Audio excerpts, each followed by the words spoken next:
We're joined by Mark from Bol. Mark, welcome. Hi, nice to be here. Thank you for stopping by. Mark, Bol serves millions of customers and thousands of retail partners. How do you define what great customer experience looks like against that complex operational backdrop? Well, in essence, when Bol was founded 26 years ago, we were competing with the regular brick and mortar retail stores because we were the first ones actually online in the Netherlands and Belgium. And from that stems a strong culture of really being customer centric and effectively going back to that old saying the customer is always right. So that really drives everything that we do.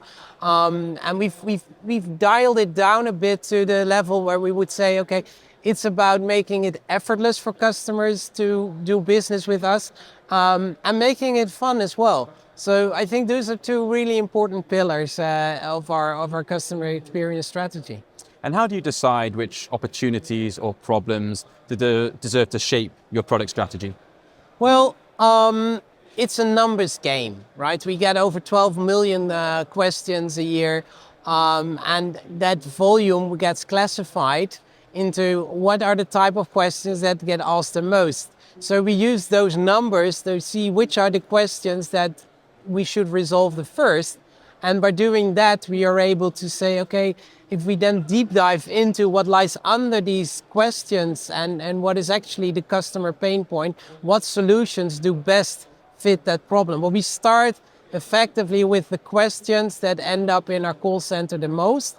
And if you look at the sales process, we continuously analyze which drop-off points occur the most in the sales journey to see what we should prioritize to optimize more. Yeah, and just picking up on that, with so much customer and partner data available, how do you decide or prioritize which insights to act on first? That's a good question. So there is a layering in the insights that you get. And of course, we're a pretty big company. We have 2,500 people. So we can act upon multiple insights depending on who we provide those insights to. For example, our assortment quality team really acts on product quality feedback that we receive, where our logistics teams really act upon the insights that we get around poor delivery or customer complaints about that, about the way that our package was received. So I think that makes it the breadth of the full customer journey is also where we've been able to provide those insights into.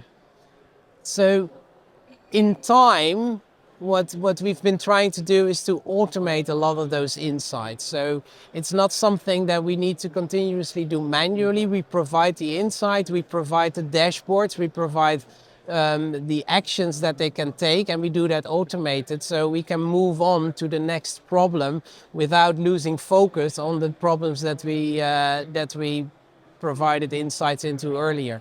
And to wrap up, Mark, looking ahead, what's the long-term vision behind the development of your service tools?